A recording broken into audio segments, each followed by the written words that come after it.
오늘 설교 제목은 우리가 알아야 할 신령한 것입니다. 한번 따라서 하실까요? 우리가 알아야 할 신령한 것. 우리가 알아야 할 어떤 것이라고요? 신령한 것. 오늘은 성령님에 대해서 생각해 보십니다. 누구에 대해서 생각해 보신다고요? 성령님. 성령은 인격신이시죠. 삼위일체 하나님. 그렇기 때문에 성령님이라고 해야 마땅합니다. 성령님에 대해서 생각을 해보십니다.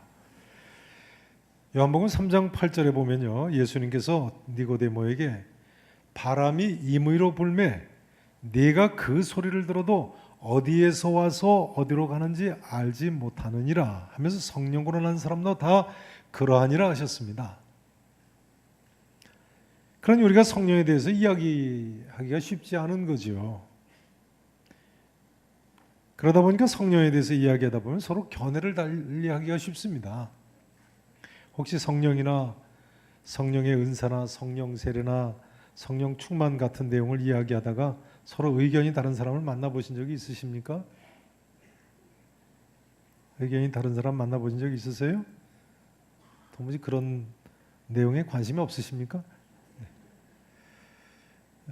어떤 분은 서로 견해가 다르다고 해서 싸우는 분도 계세요. 다투시면 안 되죠. 오늘 본문 아래 21절에 보세요. 눈이 손들어 내가 너를 쓸데없다 하거나 또한 머리가 발더러 내가 너를 쓸데없다 하지 못하리라 하지 않으셨습니까? 그러니까 이런 문제들로 서로 싸우면 됩니까? 안 됩니까? 안 돼요. 이런 거 가지고 싸우면 안 돼요. 물론 자기들의 교주가 보혜사 성령님이라고 주장하는 하나님 교회 같은 이단들은 아예 언급할 필요는 없겠죠. 눈에 보이는 인간이 어떻게 보혜사 성령님입니까? 성령은 영이신데요. 거룩한 영 아니세요? 성령. 물론 헬라어 원문의 뜻도 거룩한 영이라는 뜻이에요. 성령님. 영이신데요. 어떻게 눈에 보이는 인간이 보혜사 성령이라고 주장합니까? 아무튼 그러나 정통교단에서도 성령 문제에 대해서는 서로 다른 견해를 가진 사람들이 있습니다. 그만큼 성령에 대해서 이야기하는 것이 조심스러운 거지요. 그러나 오늘 본문 1절에 보면요, 사도 바울이 뭐라고 이야기합니까? 형제들아, 신령한 것에 대하여 나는 너희가 뭐하지 못하기를 원하지 아니한다고요? 알지 못하기를 원하지 아니하노라 했습니다. 그러니까 우리가 신령한 것, 즉 성령의 일에 대해 쉽지 않아도 꼭 알아야만 되는 것입니다. 그럼 오늘 본문 사도 바울 신령한 것, 즉 성령에 대해서 뭘 가르쳐 줍니까? 1절 말씀을 다시 한번 읽어보세요. 자, 고린도전서 12장 1절 말씀 다 같이 함께 읽으십니다. 시작. 형제들아,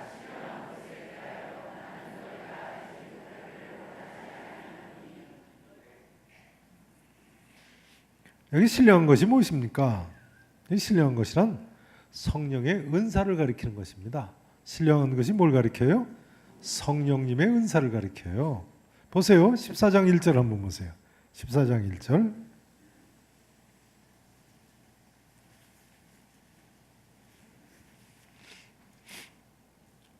보세요. 사랑을 추구하며 신령한 것들을 사모하되, 뭘 사모하라고요? 신령한 것을요. 특별히 뭘 하려고 하라고요? 예언을 하려고 해라.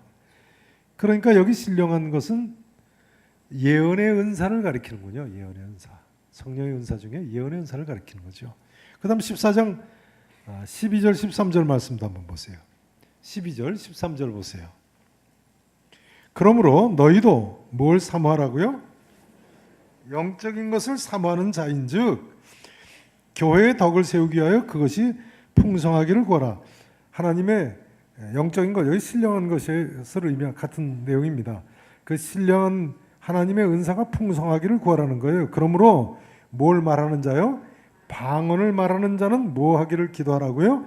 통역하기를 기도하라. 그러니까 여기에서 신령한 것은 성령의 은사 중에 특별히 방언의 은사와 방언 통역의 은사를 사도 바울이 지금 가리키는 거군요. 그러니까 본문 1절에서 신령한 것이란 뭘 가리키는 거예요? 성령의 은사를 가리키는 것입니다. 그런데요, 본문 2절 3절 말씀을 보시면요, 사도 바울은 이처럼 성령의 은사들에 대해서 이야기를 꺼내기 전에 먼저 성령님에 대해서 가르칩니다. 자, 3절을 같이 읽어보시죠. 먼저 성령님에 대해서 이야기해요. 3절을 함께 읽으십니다. 시작. 그러므로 내가 너희에게 알리노니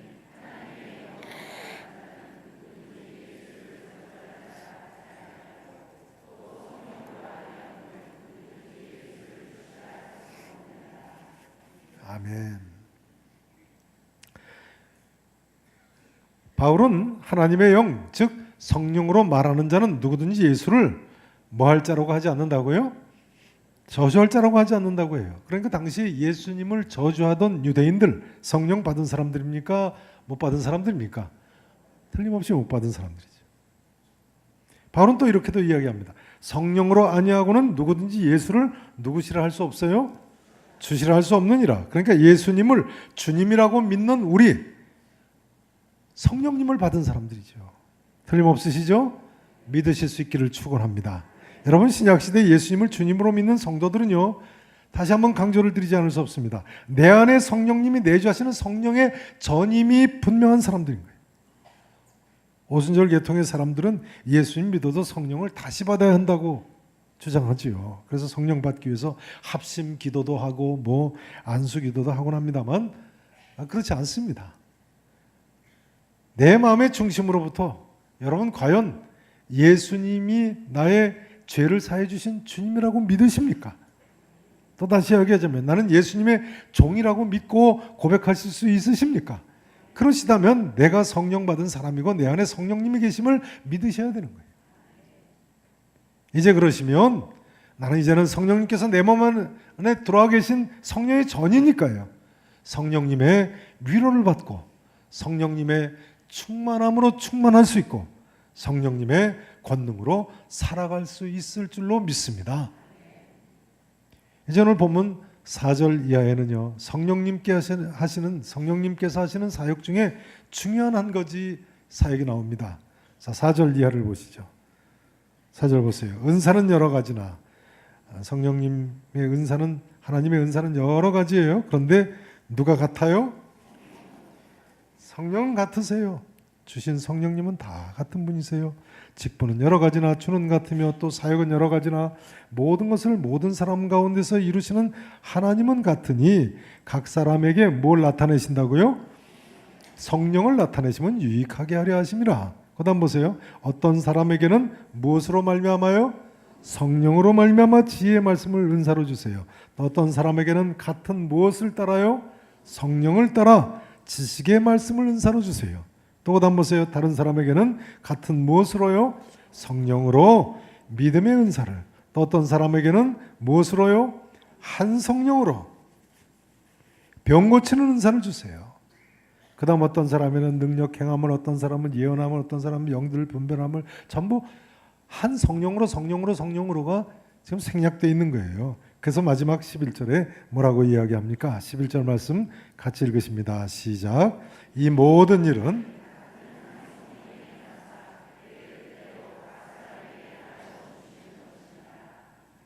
아멘. 이 모든 일은 같은 한 무엇이 행하셨어요? 성령께서 행하사 그의 뜻대로, 성령님의 뜻대로 각 사람에게 나눠주시는 거예요.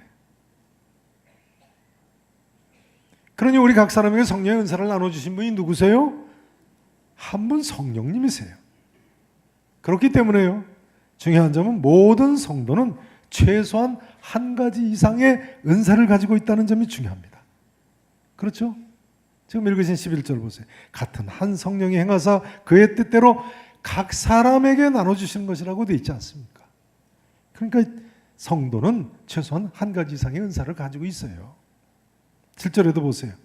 각 사람에게 뭘 나타내셨다고요? 성령을 나타내셨다고요. 그렇게 가르치고 있지 않습니까? 그렇기 때문에 예수님의 수제자 사도 베드로는요, 베드로전서 4장 10절에서 이렇게 이야기합니다. 각각 은사를 받은 대로 하나님의 여러 가지 은혜를 맡은 선한 청지기같이 서로 봉사하라. 각각 뭘 받은 대로요? 은사를 받은 대로, 성령의 은사를 받은 대로, 하나님의 여러 가지 은혜를 맡은 선한 청지기같이 그러니까 성도라면 은사 받지 못하고 청직이 아닌 사람이 아무도 없는 것입니다. 여러분, 우리는 청직이에요. 틀림없으시죠? 우리가 청직이라는 얘기는 뭘 받은 것이라는 거예요? 은사를 받은 사람들이라는 거예요. 그 받은 은사를 가지고 우리가 서로 섬겨야 된다는 말씀입니다.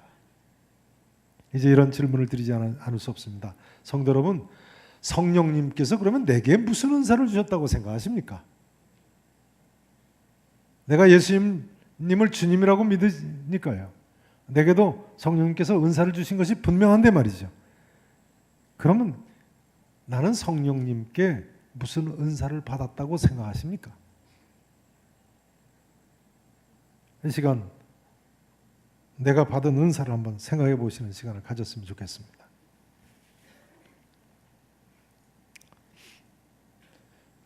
미국 풀러 신학교의 유명한 피터 와그너 교수는요, 신약 성경에 27가지의 은사가 나온다고 주장했습니다. 신약 성경에 몇 가지의 은사가 나온다고요? 27가지. 그 27가지의 은사는 이렇습니다. 우선 로마서 12장에 나와 있는 7가지 종류의 은사를 듭니다. 첫 번째는 예언의 은사. 여기 예언의 은사는 설교까지 포함해서 이야기합니다. 두 번째는 섬기는 은사. 세 번째는 가르치는 은사. 이 가르치는 은사를 받은 사람들은 교학교 교사나 구역장 하셔야 돼요. 아니면 3단계 리더 하셔야 돼요. 1단계 리더나. 네 번째는 권위의 은사. 권면과 위로의 은사입니다. 어떤 사람은 말만 하면 다른 사람 시험 들게 해요. 그런 사람은 권면과 위로의 은사가 더 필요합니다. 다섯 번째는 헌금의 은사. 자꾸만 드리고 또 드리고 싶은 사람이 있어요. 헌금의 은사를 받은 사람이라. 여섯 번째는 지도력의 은사, 리더십의 은사입니다.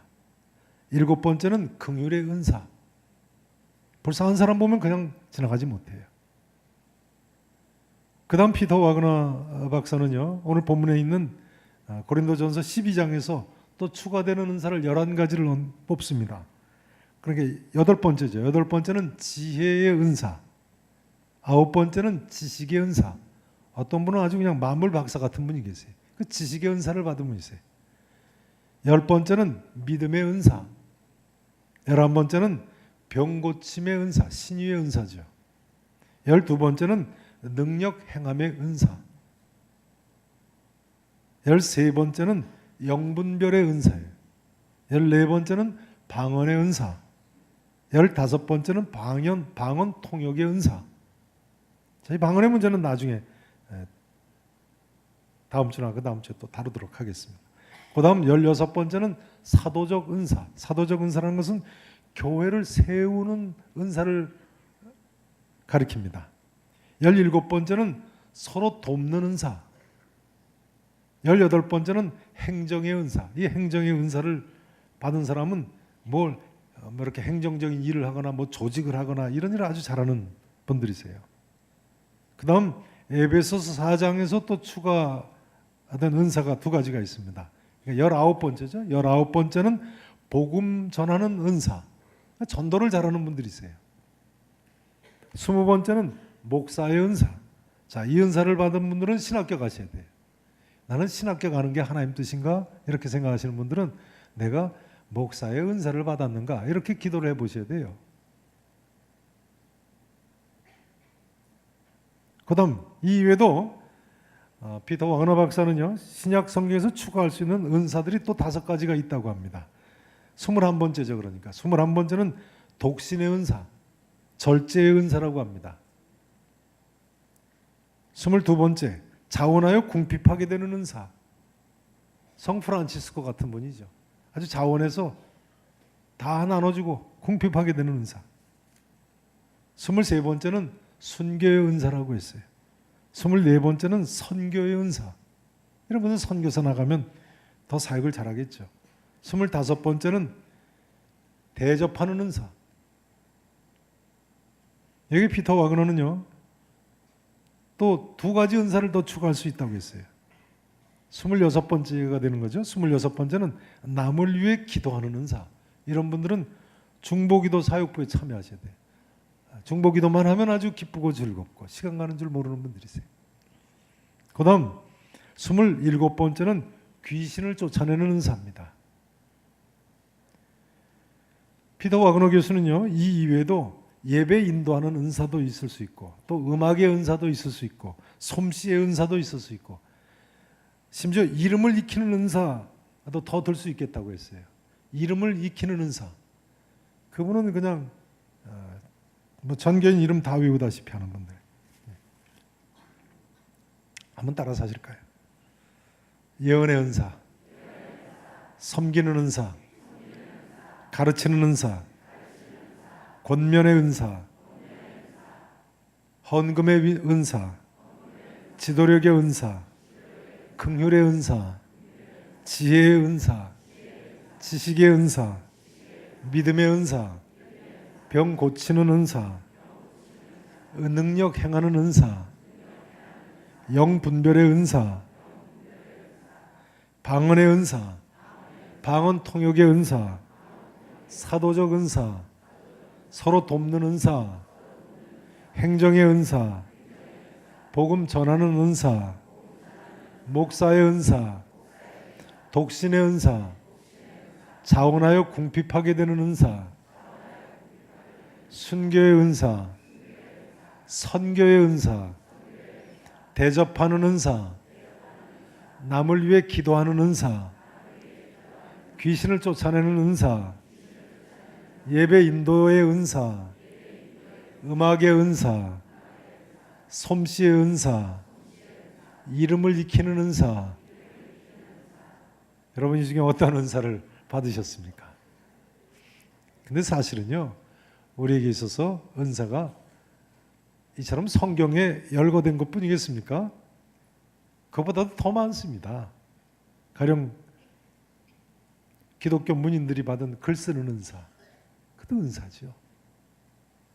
또 기독교 연주가나 작곡가, 미술가들이 받은 은사, 얼마나 대단한 은사. 어떤 분은 만화 그리는 은사를 받아가지고 선교지에 가서도 다른 일 안 하고 만화책만 그리는 분이 계세요. 만화를 가지고 선교 현지의 언어로 전도를 하면 아주 쉽게 복음을 전한다. 또 대규모 전도 집회를 이끄는 은사, 그것도 은사죠. 대규모 전도 집회를 이끄는 은사는 그런 분들은 부흥사를 하셔야죠. 물론 이런 경우에 타고난 재능일 수도 있겠습니다만 중요한 점은 이것이겠습니다. 여러분, 이런 많은 은사 중에 성령님께서 내게 무슨 은사를 주셨다고 생각하십니까? 무슨 은사를 주셨다고 생각하세요? 조심할 점은요, 은사는 선천적인 재능과는 다릅니다. 왜냐하면 예수 믿지 않는 사람들도 선천적인 재능이 있으니까요. 그러니까 선천적인 재능은 성령님이 주신 은사가 아닌 겁니다. 물론 성령님께서 선천적인 재능을 그 사람이 예수 믿은 후에 은사로 바꿔서 사용할 수도 있겠죠. 그래서 영국의 유명한 존 스터트 목사님은요, 이렇게 이야기했어요. 이런 타고난 재능들은 이미 드러난 것이든 잠재해 있는 것이든 간에 기독교화되면 그것은 은사임에 틀림없다. 공감하세요? 타고난 재능들, 이미 드러난 것이든 잠재적인 그런 재능도 있지 않겠어요? 그런 재능이든 간에 기독교화되면 그건 은사임에 틀림없다는 거예요. 예를 들자면 예수 믿기 전에 이미 재능 있는 교사였던 사람이 회심한 후에 더 통찰력 있게 명료하게 잘 가르칠 수 있다는 거예요. 그런 경우에 그분은 가르치는 것이 은사인 거죠. 이처럼 우리 하나님께서는 우리 각 사람에게 다양한 은사들을 선물로 허락하셨어요. 이제 이 질문을 드리지 않을 수 없습니다. 여러분, 내게 있는 은사는 어떤 것이라고 생각하십니까? 간혹 보면요, 어떤 분들은 이 많은 은사 가운데서 방언의 은사나 예언의 은사나 병 고치는 은사나 능력 행하는 은사 같은 신비한 은사에만 관심을 갖고 있는 것 같은 분들이 계세요. 근데 그것은요, 예수님께서 뭐라고 말씀하셨어요? 보지 못하고 믿는 자들은 복되다고 하셨는데 오히려 믿음 없는 것을 드러내는 것일 수도 있는 것입니다. 이런 경우 자기를 위한 표적을 구하는 것일 수 있는 거죠. 자기를 위해서 그 은사를 사용하려는 잘못된 생각일 수 있는 거예요. 공감하세요? 반면에 또 미국의 유명한 브루스 윌킨슨 교수는 이런 예도 들었습니다. 원숭이가 어느 날 물 위에 떠다니는 오리를 보니까 그게 너무 부러워가지고 자기도 열심히 물에서 수영을 배웠다는 거예요. 누가요? 원숭이가요. 근데 나중에 보니까 결과가 어떻게 됐을까요? 이 원숭이가 수영도 잘 못하는데 나무 타기도 잊어버렸다는 거예요. 무슨 이야기일까요? 우리가 선천적으로 하나님께 받은 은사를 개발을 해야 되는 것입니다. 그것이 받은 바 달란트이고 그것이 받은 바 달란트를 묻어두지 않는 것인 거죠. 사랑하신 성도 여러분, 이 아침에 성령님께서 내게 주신 바 은사를 꼭 찾으시고요. 그 은사를 통해서 하나님께 온전한 영광을 돌리는 우리 계산의 성도 여러분 되시기를 축원합니다. 이제 우리가 생각해 볼 점은 이것이겠습니다. 그럼 우리가 필요한 은사를 어떻게 받을 수 있겠는가? 여러분, 성령의 은사를 우리가 어떻게 받을 수 있다고 생각하십니까? 우선 첫째 비결은 이것이 우선 중요합니다. 본문 12장 3절에 나와 있어요. 예수님을 누구라고 믿어야 돼요? 주라고 믿어야 돼요. 주라고. 여러분, 은사를 구하기 전에 예수님을 나의 주님으로 확실히 믿으실 수 있기를 바랍니다. 그 다음 예수님을 주님이라고 믿으신다면 은사를 또한 이제는 두 번째로 사모하셔야 돼요. 이 은사를 뭐 하셔야 된다고요? 사모하셔야 돼요. 오늘 본문과 같은 장인 고린도전서 12장 오늘 본문 맨 마지막 절 보세요. 31절. 거기 보시면요. 너희는 더욱 큰 은사를 뭐 하라고요? 사모하라. 고린도전서 14장 1절에도 보면요. 신령한 14장 1절을 보세요. 사랑을 뭐 하라고요? 추구해라. 그 다음 신령한 것들을 뭐 하라고요? 사모하라고 되어 있어요. 사모하라. 성경이처럼 분명히 성령의 은사를 사모하라고 가르치고 있습니다.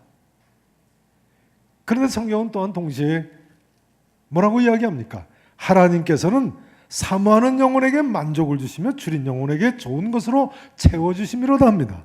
시편 107편 9절 말씀입니다. 그러니까 여러분, 성령의 각양의 은사를 사모하심으로 기도하셔서 꼭 받으시기를 축원합니다. 근데 가장 큰 은사는 고린도전서 12장 31절에 의하면 무슨 은사예요? 사랑의 은사죠. 아가페의 사랑의 은사. 하나님이 사랑하시는 것처럼 사랑하시는 그런 은사. 그러니까 여러분 이 자리에 계신 모든 분들께서요, 그 큰 아가페의 사랑의 은사를 꼭 사모함으로 받으시고 사랑의 사람이 되시기를 진심으로 축원합니다. 이제 사도 바울은 7절에 보면요, 각 사람에게 성령의 나타남을 주심은 뭐 하게 하려 하심이라고 합니까? 뭐 하게 하려 하심이라고요? 유익하게 하려 하심이라. 여기 유익하게 하려 하심이라는 것은 각 사람, 즉 개인에게만이 아니라 교회에 유익하게 하려 하신다는 뜻도 포함합니다. 물론 여기 교회는 1차적으로는 12절 이하에 보시듯이 눈에 보이지 않는 교회, 모든 믿는 사람으로 이루어져 가고 있는 교회를 가리키죠. 또 눈에 보이는 교회도 포함하고 있겠습니다. 그러니까 이런 이야기가 됩니다. 우리는 성령 하나님께로부터 받은 은사를 가지고 이 땅에 선한 청직의 삶을 살아야 한다. 다시 이야기하자면 우리 모두는 영적 이문을 남겨야 되는 사람들인 것입니다. 청지기로서 말이죠. 그런 의미에서 유익하게 하려 하시는 거예요. 성도 여러분, 내가 받은 은사를 잘 활용하셨어요? 선한 청지기로서 내게 이 은사를 주신 삼위 하나님께 온전한 영광을 돌리시기를 진심으로 축원합니다. 이제 말씀 증거를 마쳐야 되겠습니다. 고린도전서 12장, 13장, 14장은 성령의 은사에 대해서 다루고 있습니다. 이 부분은 다음 주에 이제 더 계속하겠습니다. 본래 은사라는 단어는 헬라어로 카리스마라고 하는데요. 헬라어로 카리스, 즉 은혜라는 단어에서 왔습니다. 카리스에서 카리스마라는 이 은사라는 단어가 나왔어요. 은사는 하나님께서 값없이 주시는 선물을 가리킵니다. 값없이 은혜로 주시는 선물인 거예요. 그러니까 이거는 성령의 은사는 삼위 하나님의 은혜로 받는 것이기 때문에 은사에 관한 우리에게 필요한 자세는 절대적으로 겸손인 것입니다. 또 그것 가지고 하나님께만 영광을 돌려야 되는 거예요. 하나님께서 값없이 은혜로 주셨으니까요. 그런데 인간들은요, 은사를 받으면 자칫하면 교만해지고 자기가 높아지려고 해요. 참 이상하죠. 절대로 겸손해지고 하나님께만 영광을 돌려야 되는데요. 그렇지 못해서 은사 때문에 오히려 시험 들고 넘어지는 사람들이 얼마나 많습니까? 대표적인 사람들이 이단인 거죠. 이단의 교주도요. 처음에 남다른 특별한 은사를 받은 사람들도 있을 수 있어요. 나중에 그것이 교만해져가지고 오히려 시험 들고, 또 시험에 든 교회가 얼마나 많습니까? 바라기는 오늘 이 자리에 나오신 모든 성도님들께 먼저는 내가 받은 은사를 하나님께 감사하시고, 마땅히 사모해야 할 은사를 사모하심으로 받으시고, 오히려 자기를 낮추고 겸손한 자세로 하나님께만 영광을 돌리는 복된 삶, 승리의 삶을 사실 수 있기를 우리 구주 예수 그리스도 이름으로 간절히 축원하겠습니다.